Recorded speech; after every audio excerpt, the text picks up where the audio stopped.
What's up, my people?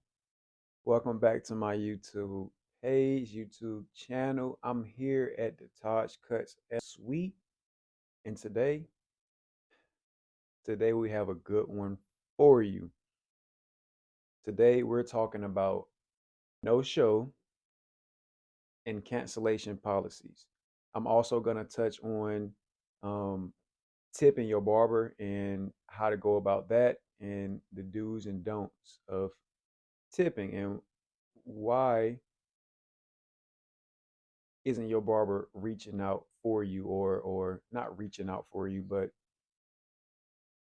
why isn't your barber looking out for you? And it may be because you're not tipping, or you're tipping so little that it's not even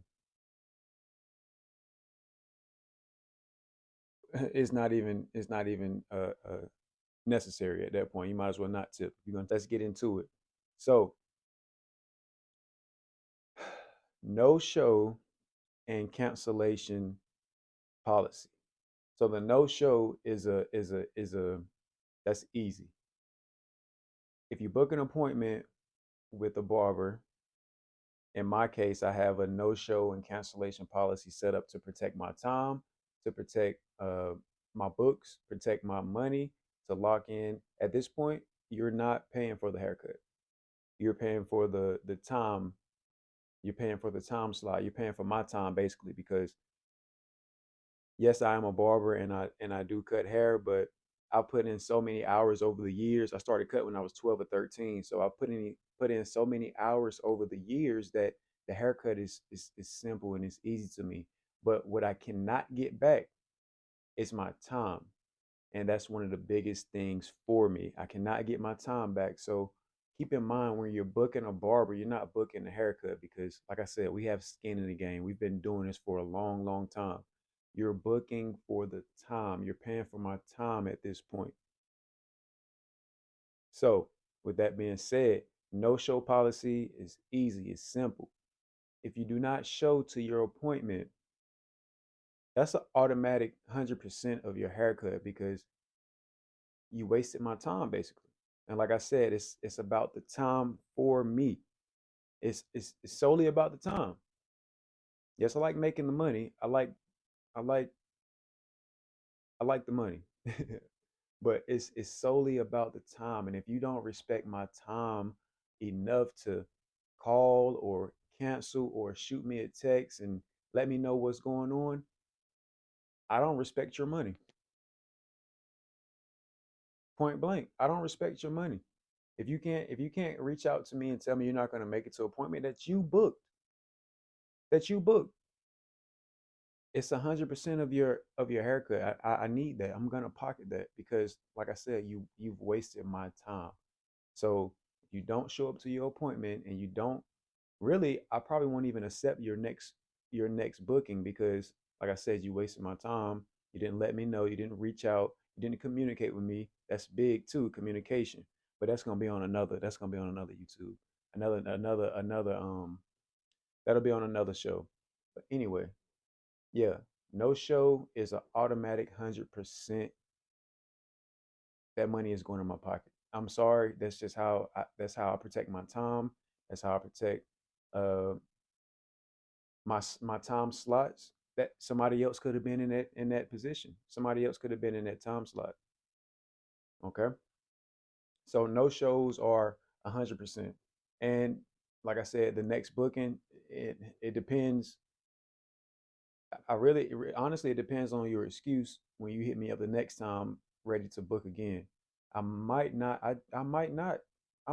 confirm your appointment, because, like I said, you wasted my time. But yeah, that's no shows. So policy, cancellation policies. Like I said, time and communication are big for me. So with that being said, cancellations are kind of a slippery slope when it comes to booking appointments in the barber world. So with my policy I have set up, if you cancel 2 hours before your appointment, it's an automatic refund. You get all your money back. But anything after that 2 hours, it's 50%. I need that 50%. I know things happen last minute. I know, like I said, I know people go through things. People stuff happens last minute, but at the same time, remember you booked that appointment. So not only respect your time, but respect my time too. And I feel like as a barber, like I said, you're paying for the time slot. As a barber, if you're gonna cancel on me last minute, I should at least get 50% of it. At least. At least. That compensates me for my time. I came to the shop for you. I was in place and you decided to cancel. It's That's just what it is. You can't be upset. You can't be mad about that. With cancellations, we have to talk about running late. We got to talk about running late and being early because some of y'all just think y'all can just walk in here at 15 minutes early, 10 minutes. But okay, let's go to the running late first. If you're by any chance you're running late, I need to get a text message, a call before your appointment, before the time you're supposed to be here. Like once again, like I said, communication is big for me. So I need that call or that text 15, 10, at least 10 minutes before your appointment that you're going to be running late. And with that being running late, 5 minutes, 5 minutes late is let's cut the small talk. Just sit in the chair when you get here. I'm gonna drape you up. We're gonna get right into the cut. Most of my clients, I know what kind of haircut they're getting, so it's gonna be cutting out the small talk. No, hey, how you doing? We're not doing any of that. That's 5 minutes. 10 minutes. 10 minutes late. Same thing. We're cutting out the chatter. We're cutting out the small talk. But also now it's gonna be you time crunching. Like I said, time is the biggest thing for me. You paid for the time slot. If you're over 15 minutes late, you might as well go on the app and cancel, rebook for another day, because that puts me in a position where now I have to rush your cut, and I don't feel comfortable rushing your cut. I can cut fast. As a barber that been doing this for a long time, I can cut fast, but I choose not to because that's not how I choose to work. I'm a detail oriented person. So 10 minutes, you may lose your detailing. You may lose the detailing where I go back and double check my work and really get a clean blurry fade. That's 10 minutes. But anything after 15 minutes, man, like you put me in a spot where I have to cut your hair in 30, 35 minutes. And like I said, that's not the style of barber I am. I like to take my time. I'm an artist at the end of the day. When you come in here with a full head of hair, it's a blank canvas to me, and I like to take my time because, like I said in one of my Instagram videos, my clients are a walking billboard as soon as they walk out of this suite. As soon as you walk out of this suite, so many people are going to look at your haircut, and I want it to be 100%, 150% magnificent. You get what I'm saying? So, like I said before, people are only going to ask you about your haircut for two different reasons. One being I don't need to go to that barber. And two being is what's his information? How can I book him? How can I set up appointment? What's his like? Where is he? I need this barber. Yeah. So 5 minutes cutting the chatter out. 10 minutes you losing your detail, that blurry fade. You losing that detail privilege. It's gonna be a haircut. You're gonna get in and out the chair, but all the detail work that I put in at the end is not going to be the same. I'm not going to have time for it. Like I said, I'm not going to give you that detail oriented haircut that I like to give people. 15 minutes, you might as well just cancel and rebook. Take that L, take that 50% L, and try again next time. I get it. Things happen. Like I said, things happen, but If if you just expect me to be in place and it's 15 minutes after your appointment and you're calling me, you're texting me, "Hey, I'm at the shop. Are you still here?" No, I'm. If I didn't have a cut after you, I'm probably going, honestly, because you didn't respect my time enough to call me or text me to let me know what was going on. And I honestly don't have a problem with that. I don't have a problem with. I don't have a problem with it. If you have a problem with my cancellation fees, if you have a problem with my no-show fees, then maybe you need to look at yourself in the mirror and evaluate yourself and understand why you're always late or why you're not on time to an appointment that you set up. Like I said, I know things happen, traffic, sometimes you get behind, but your phone still works. You can call, you can text me. All right. And my last quick topic I want to talk about today is tipping your barber. I'm gonna look at y'all again. The last thing I want to talk about today is tipping your barber, tipping your hairstylist, tipping any service you need to tip. Anytime somebody is servicing you or providing you a service, you need to tip. I know we're in a tight economy right now, but you need to. I'm not even gonna say you need to. It's You'll go a long way. Your barber will get out of bed for you early. Your barber will stay in the shop for you late if you're a great tipper. So with that being said, if you wondering why every time you ask your barber to come in early or stay late or um, put you on a schedule when you know that they have a whole booking system where you can just book the appointment yourself, it's probably because you're not tipping well. And why would I stretch myself for you if you're not compensating me and getting up earlier to come in, or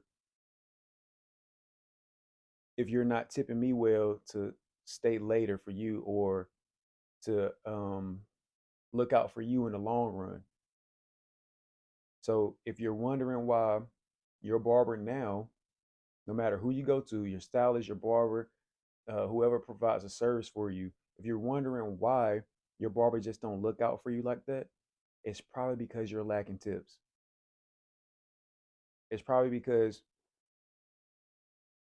I mean, a tip is a tip, but to a barber, after I put that fresh cut on you, that blurry fade and that crispy line up, and you tip me $1, that's almost disrespectful to me anyway. I can't speak for everybody else, but tipping me $1, that's disrespectful because in this economy you can't buy anything with $1. Y'all leave in the comments what you can buy with $1. You might better get a 5 cent piece of candy, but I don't even eat candy. What can you get in this economy for $1 at this point? The dollar, you can't even get $1 for $1. The dollar is not even worth $1 at this point. So like I said, when if you're getting out of the chair crispy and you turn around and throw me $1 or $2, like I said, that's almost disrespectful. That's almost a slap in the face. You might as well have just kept that tip because, like I said, you can't do anything with $1 nowadays. I get it. Sometimes your pockets are tight, but if you want to keep a great barber, if you want to keep a great hairstylist, if you want to keep a great service provider, tipping well will go a long way. Tipping well will take you a far, will take you so far with your stylist, with your barber, with whoever is providing the service. It'll take you a long way. So think about that next time you decide to book an appointment. If if you don't have it, that's okay. Wait a week so you can have that tip. Make a budget where you're not just budgeting for your haircut, but the haircut and the tip. Because, like I said, any service that's provided to you, you're supposed to tip the server. That's literally that's most of the time that's in any service industry. That's mainly how we make our extra money on the back end. I don't care if you're talking about restaurants, I don't care if you're talking about hairstylists, any service uh provider, that's mainly how they make their extra money on the back end. So think about those key points next time you decide to book an appointment. Today we talked about no show, my no show policy. We talked about my cancellation policy. We talked about being late. Oh, I forgot to talk about being early. Yes, we love in the service industry, we love clients that come in early. But being that I'm in a private suite and it's a more intimate session, a one-on-one session, it's not like your barbershop. I need you to wait in the waiting area. Don't think you can just come in and sit inside of another client service, because no, they pay for this time. And I want to give them all of that time. You get what I'm saying? So don't expect to, if you get here early, to just walk in and be able to come into the suite, because now you're tapping in on someone else paid time. And here at the suites, we have a waiting area, but we also have a security system. So if you just bypass that security system and come straight to my suite, I'm gonna tell you to turn back around and go back out to the waiting area, and I'll come back and get you when I'm ready. It has nothing. It's nothing against anyone. It's just not your time yet. Like I said, I love we anybody in the service industry love people who are early, but it's a etiquette of waiting your turn, being patient. Don't think you can just come in the doors. Like I said, we have security up front. It's not security, but the door is locked, and we have to buzz you in. So don't slip in with anybody else before it's your time. Don't wait in the hallway, crowding up the hallway. Now it looks, unprofessional. I got people waiting outside, and if you're coming two people or a father and a son, that looks unprofessional to have people waiting outside my door. So being early is a great thing, but just wait in the waiting area. And that's solely for my private suite uh barbers and hairstylists, and I'm pretty sure most of us feel the same way. Like if I didn't buzz you in, don't come in, because now I'm gonna have to stop the service, open my door, tell you like, hey, now you're impeding on someone else's time. You know. So yeah, what I said, we talked about no shows, cancellations, being on time, that's early and late, the privileges you lose after the minutes of how late you are. We talked about tipping, and I think that's all I got for y'all today. So I thank y'all for being here with me today. Like the video, subscribe. I'm trying to get my followers up. I'm trying to get my subscribes up. Y'all tune in. It's gonna get better and better and better. I promise you, it's gonna get better. I'm here every week giving you all insight and information on how I move as a barber, how I move as a small business owner, because yes, I am a small business owner. I jumped out there and created my own, because it's all about putting the time in for yourself and growing your business. Yes, you can go work for a barbershop, but that's just building up the barbershop. Yes, you're building your individual clientele, but at the same time, you're still feeding into somebody else's pockets. So I thank y'all for stopping by today, checking my video out. Like I said, like, subscribe, and I'll see y'all on the next one. Peace.